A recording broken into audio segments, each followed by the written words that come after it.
الملجأ الوحيد لأي مضطر عربي بيترك بلاده مصر. عشان صح ادخلوها بسلامة آمنين.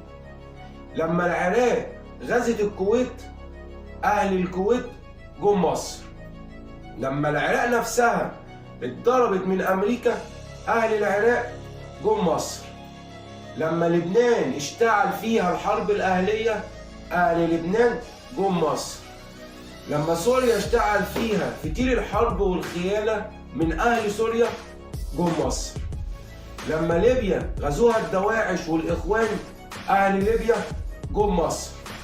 لما فلسطين احتلت وبقت تتضرب ليل ونهار من القيام الصهيوني أهل فلسطين جم مصر.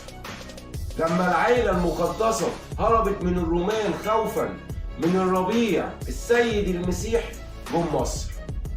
لما جه سيدنا يوسف بعد خيانة وغدر اخواته جه مصر. وكذلك الجزائر وتونس والمغرب وحتى السودان والأفارقة لما بالسوق بيهم الحال في بلادهم بييجوا يدوروا على أمن مصر. تعرف ليه؟ عشان مصر الملجأ الوحيد لأي مضطر عربي بيسيب بلاده. تحيا مصر أم العالم.